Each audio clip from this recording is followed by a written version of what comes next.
Welcome to How Brands Are Built, where branding professionals get into the details of what they do and how they do it. I'm your host, Rob Meyerson. Thanks for listening. Today's episode is brought to you by Squad Help, the world's #1 naming platform.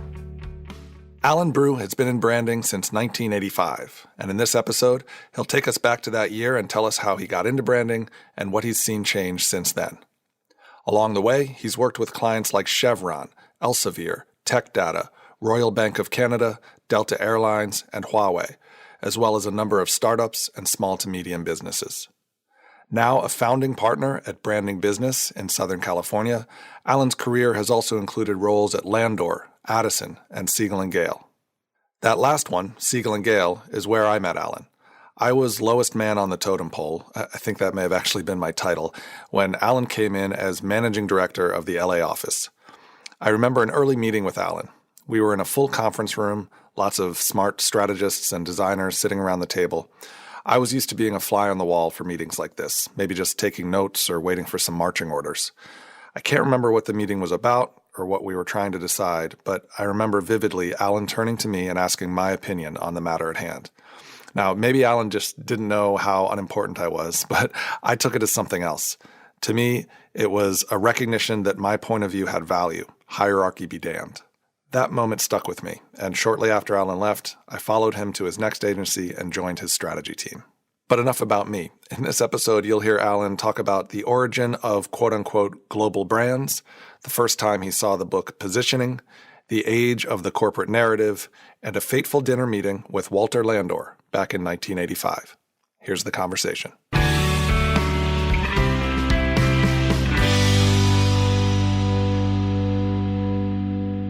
Alan Brew, thank you so much for joining me. You're welcome, Rob. Very nice to be talking again. So the last season of this podcast was all about positioning, and we talked about the Al Ries book, Positioning, Battle for Your Mind. I remember a few months ago, I mentioned that to you, and you told me a story about the first time you'd seen that book. Would you mind telling that story again? Not at all, no. Well, that book has got a lot to answer for. Because it's actually changed the business, our business, whatever that business is, Rob, quite fundamentally from what it was when I joined, which was 1985.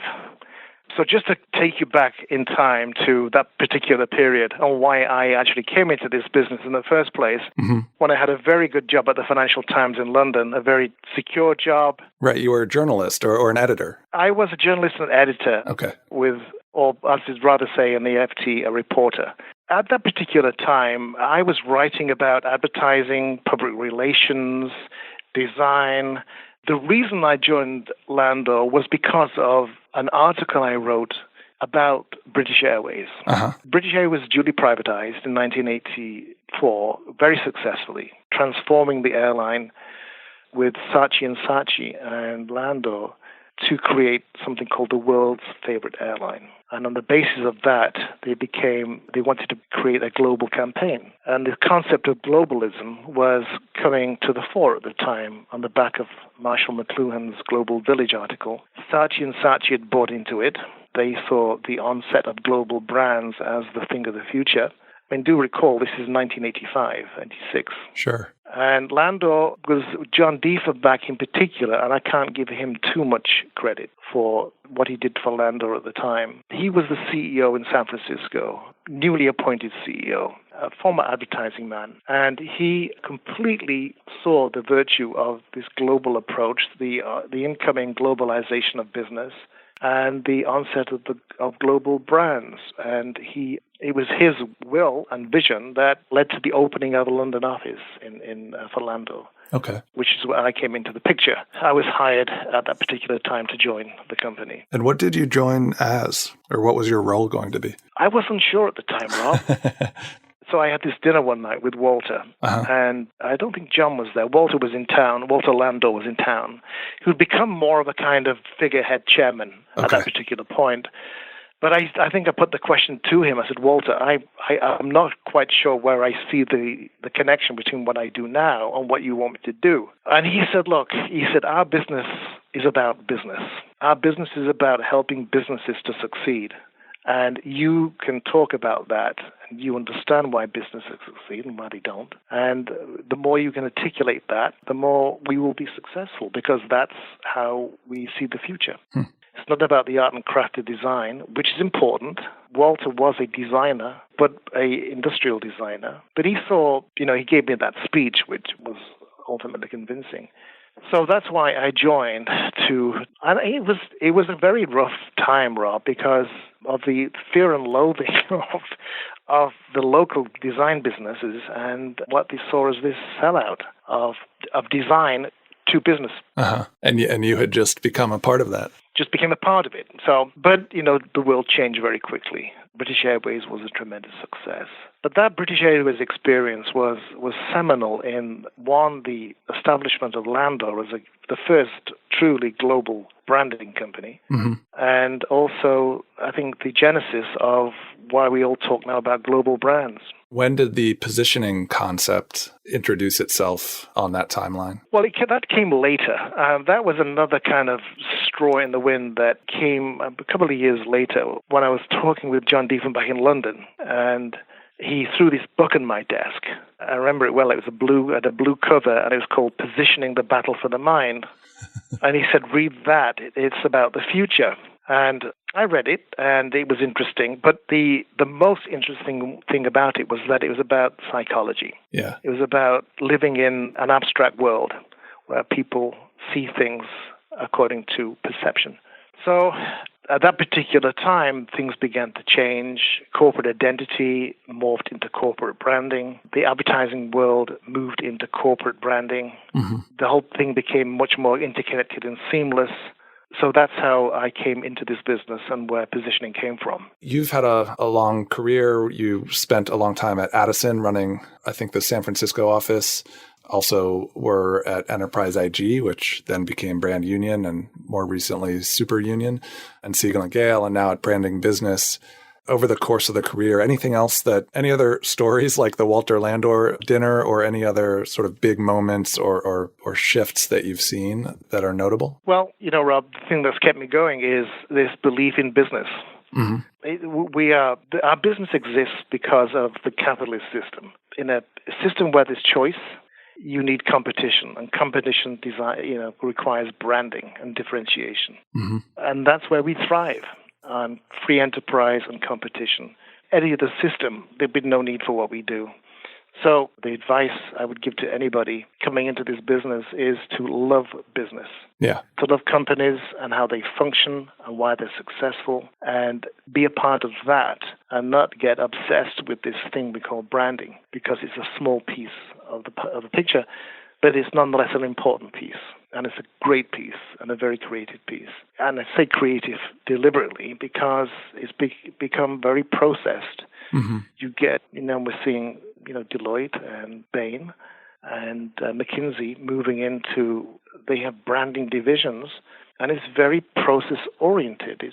They try to turn it into a science, and they're taking the inspiration out of it. I take it then that your approach is different, or you have tried to maintain some of the art and not let it be sacrificed to the science side of branding. Well, that would be my opinion, my approach, and frankly, the joy I get out of it, because the reasons that clients come to us, and they are companies, and they are CEOs and business people, is that we do what they can't.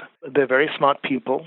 They're very well educated and trained, but there's something that we do that they cannot do, and that's take a creative leap on the basis of very clear data. These days you cannot even come into the room with a set of recommendations if they're not backed up with some data, because people want to make sure that you're making the right decision for them, and it can't be on intuition. Right, and the data is so much more accessible than it once was. Exactly that. You've got online capabilities now and global markets to investigate at will. So you can get tremendous data very quickly, but it's what you do with it, how you interpret it. Do you have any tools or processes, though, that you rely on or feel that you use to great effect time and time again? I wish we had a proprietary approach to this, but there's the same tools as everybody else, or they're available to everybody else. You start with your 2 ears. and you listen. Yeah. There are tools that we have, we call the Brand Performance Platform, which is a data-based research program that produces analytics, metrics for evaluating brands on a certain basis. Awareness, consideration, preference, and purchase intent, the classic sales funnel. Uh-huh. But we can put metrics against those elements and look at where a company is succeeding or where a brand is succeeding. You could have extremely high awareness, like Huawei, for example, but it's for a lot of the wrong reasons. So we can, on those 4 metrics, create an index, which we call the Brand Performance Platform, and say, this is your index, and this is how you increase it, and we can correlate that increase to revenue performance. And is this something you typically use on the front end to diagnose or the back end to measure success, or both? Is it a sort of a before and after? Yes, it can be both. It's typically the front end. When you get a very big public company acquiring another competitor or a business, they don't want guesswork. They want certainty as far as they can get about what to do with this brand they've acquired, the asset they've acquired. So it comes in at the front end. You give recommendations based on data, and you show them the data, but it produces a benchmark on which they can go back into the market and evaluate movement against key performance indicators. Let's talk about the situation of having to create a new brand. When you're building a brand from scratch, you'll do your research of some sort on the front end, and then eventually get to the point of putting the brand ideas down on paper, so to speak. I want to pause there for 1 second and just ask what kind of framework or model, if you are using one consistently, do you have some kind of language or framework that you're using consistently to document and articulate what a brand stands for? Well, again, the world is changing around that. We're now into the world of corporate narrative, which is another aspect of the digital world we're living in. In that, it's tremendously difficult to get, is expensive or difficult to get awareness in this mixed multimedia world, this digital world. And so what you're seeing now is the emergence of this dreadful world called storytelling. I knew you were going to say it. It sounds like bedtime stories, but it's unfortunately another one of these terms that is used differently by different people. So by saying corporate narrative, I assume you're speaking to the idea of a single narrative that sits at the heart of that organization. Let's say if it's a corporate brand. So one single, relatively unchanging, and therefore probably a pretty big and maybe abstract idea that you're telling through some form of story versus the kind of storytelling that we see in ads, for example, where a full ad campaign will be created telling individual stories, maybe of different consumers or something like that. And through the amalgamation of all those stories, maybe you perceive something about the brand. But it sounds like you're talking more about the singular story than the kind of day-to-day storytelling that lots of companies are doing. Yeah, exactly that. Okay. It's an evolution of positioning. Okay. That a lot of clients used to look at positioning and not know what to do with it. I mean, it was a very strict codification of constructed messages. Right. And you'd have brand pillars and personality traits and things like that. And you're saying it felt disjointed or at least to clients, they weren't sure what to do with those piece parts. Well, at one time it was simpler. I mean, there were certain kinds of execution you could undertake from that platform, the positioning platform. Mm-hmm. What has happened is the need for greater traction. The whole concept of positioning has morphed into how do we tell our story, on the basis of this research, on the basis of this positioning platform, what is the story we tell externally? What do we do with this? How do we use this in our marketing, in our corporate communications, in our speeches, in our publications? What are the components of the narrative that we need to be building into everything we communicate with? So it's become more of a fungible, externalized set of strategic components rather than just this inert strategic document that lives on somebody's shelf. Today's episode of How Brands Are Built is brought to you by SquadHelp, the world's #1 naming platform. Here's how SquadHelp works. You launch a naming contest to engage hundreds of naming experts. You're guided through an agency-level naming process that goes beyond traditional crowdsourcing. The The platform uses AI and includes name validation features such as audience testing, trademark validation, linguistic analysis, and quality scoring. And Squad Help doesn't just do naming. You can also use their platform for taglines or slogans, as well as logo design. To launch your naming contest today, go to squadhelp.com and start receiving custom name suggestions instantly. Squad Help. Company, brand, and business name ideas by experts. Today's episode is also brought to you by Audible. For listeners of How Brands Are Built, Audible is offering a free audiobook download with a free 30-day trial to give you the opportunity to check out their service. To download your free audiobook today, go to audibletrial.com/HBAB for How Brands Are Built. Again, that's audibletrial.com/HBAB to get your free audiobook. This episode is also brought to you by Rev.com, offering fast, affordable, accurate audio transcription and captions. You know that I use Rev to transcribe episodes of this podcast and also for work that I do for clients when I need to record interviews and get transcriptions back. I've tried a few other services, and I keep coming back to Rev because their transcriptions are the most accurate, their turnaround time is less than 24 hours, and the transcriptions cost just $1 a minute. Right now, Rev is offering listeners of this show $10 off your first order. To get your $10 off coupon, visit rev.com/blog/HBAB for How Brands Are Built. Again, that's rev.com/blog/HBAB. Rev. Transcriptions made simple. Now, back to the conversation with Alan Brew.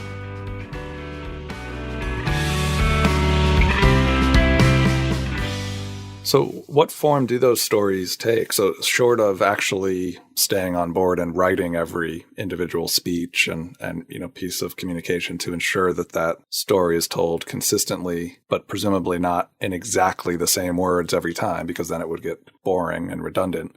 What kinds of things are you delivering or could you deliver to clients so that it's giving them enough that they can then take it and start creating things on their own that tie back to that same story? Oh, well, you've just opened the secret box.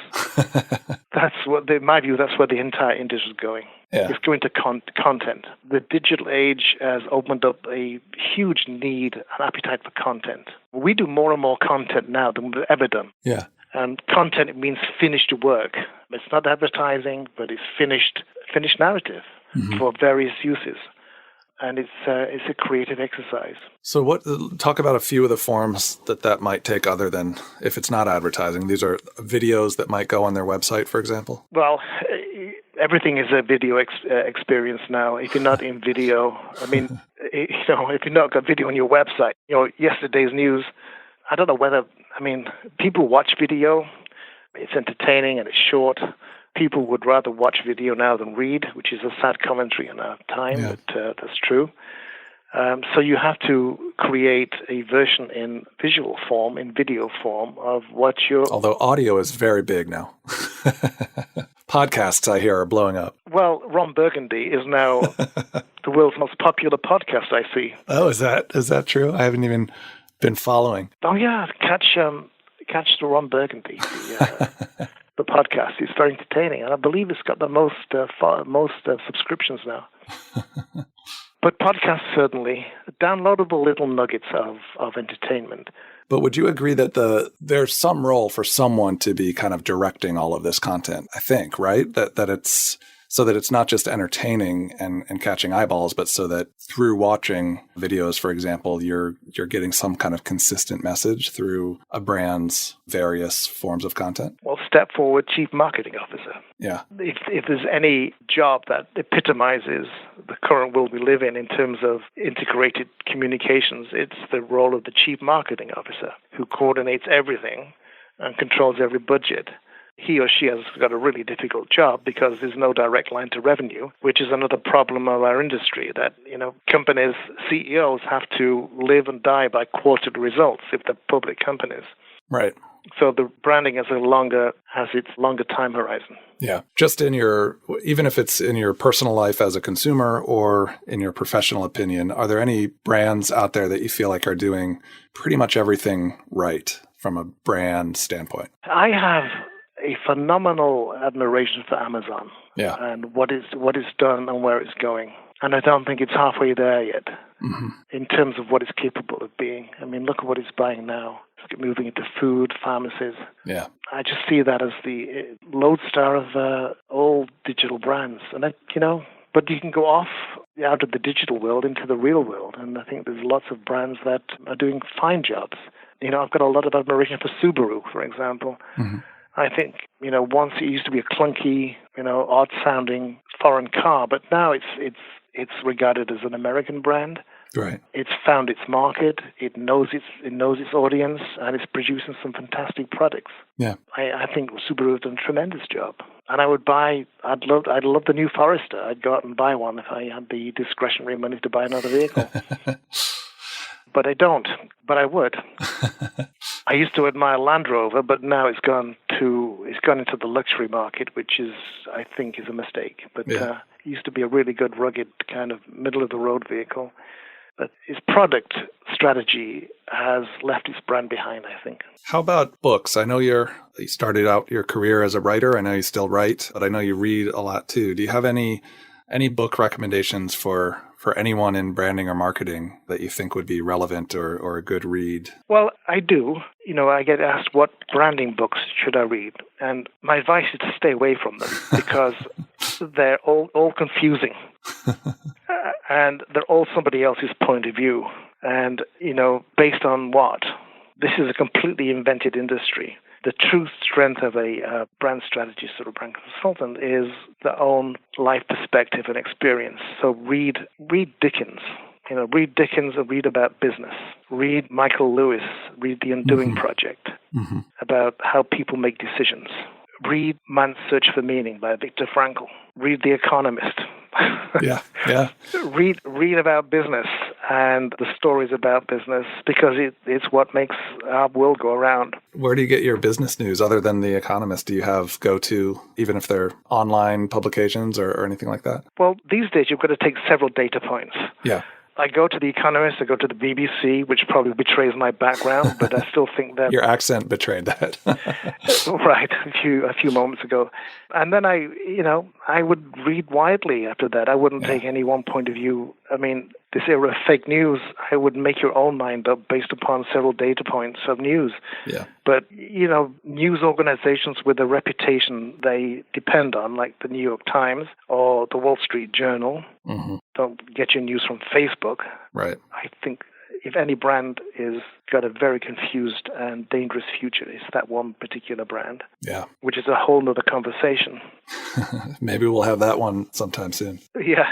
So aside from these books that you've recommended, any other advice for either junior people that are already in the industry or people that are just interested in a career in branding or a related field? It's hard to recruit brand strategists. You get them from various sources. Is there any school for brand strategists these days? I don't know. Maybe there is.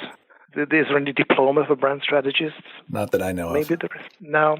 You take them from where you can get them. They're usually from, the good old-fashioned disciplines of journalism or public relations or marketing, predominantly marketing, I would say, the traditional marketing discipline. Or, a great source of brand strategists is people who've written for the screen, screenwriters. I guess increasingly so, given what you've said about storytelling. Yes, indeed. That's just betrayed one of my little secrets, but... I guess it's a good thing you're down in Southern California. Yeah, well, I believe that's where it's all going. I really do. So maybe not in the immediate future, but ultimately we'll all be brand strategists around consumption of information. Right. Great. Well, thank you. That's good advice. And we'll leave it there. And I hope to talk to you again soon, maybe about the future or lack thereof of the Facebook brand. Thank you, Rob. I've really enjoyed the conversation. I hope you found it of some interest and, in between the edits, some sense might emerge. Thanks, Alan. I appreciate it. Thanks, Rob. Thanks for listening to How Brands Are Built. If you liked the episode, please leave a rating and review on Apple Podcasts. It's an easy way to support the show and help others find out about it. To learn more about Alan, visit brandingbusiness.com. That's all one word, Branding Business, where you can learn about his agency, read his bio, and see many of his blog posts. Speaking of blogs, you also have to check out Alan's blog about brand naming. It's called Name Droppings, and it's at namedropping.wordpress.com. You can also follow Alan on Twitter at Alan Brew. That's ALANBREW. I'll post links to all this in the episode write-up, as well as a full transcript of the conversation. How Brands Are Built is a production of Heirloom Agency, LLC. Our theme music is by Isha Erskine Project. I'm Rob Meyerson, and I'll talk to you next time.